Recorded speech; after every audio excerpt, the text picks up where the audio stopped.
It's good to be with you, Coldwell Banker Distinctive Properties. This is Karen Beauvais, your responsible broker. Leave your mark. I love that. Leave your mark. Anyway, today I'm going to be kind of brief. I'm harping on you again. I'm sorry. Sometimes I just think I give you so much direction that you're not going to think I'm fun, and I'm really fun. Anyway, today I'm talking about the transfer declaration form. This is what the title companies give to your buyers, and the seller signs it also in this case, where they talk about the actual value of the property.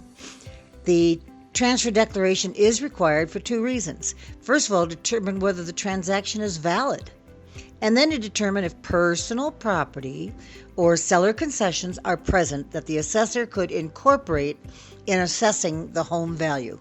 This is going back to my thought from a few weeks ago that eventually we think in these markets that the assessors of each county are going to want to start taxing furniture and concessions like leaving all of the equipment in the barn and what have you.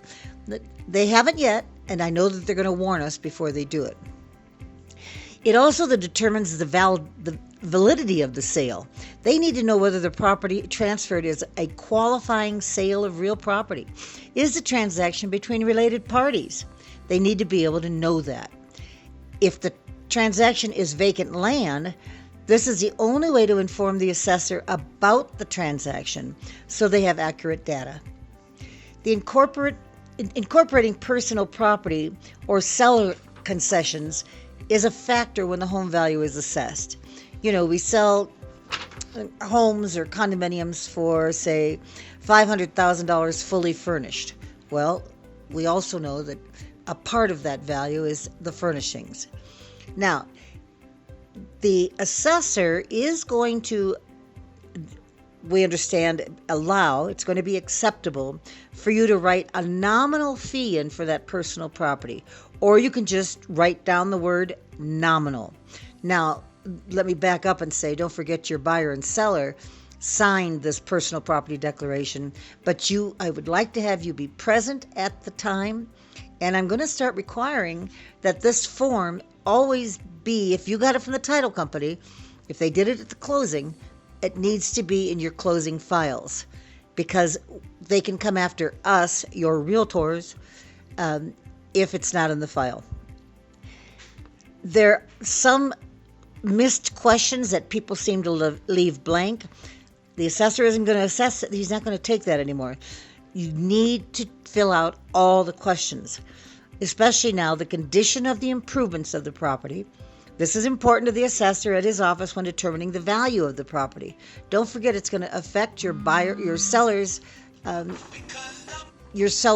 taxes, your buyer's taxes also.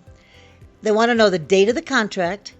The appraiser uses a contract date on the transfer declaration to determining which properties can be used in the year's evaluation.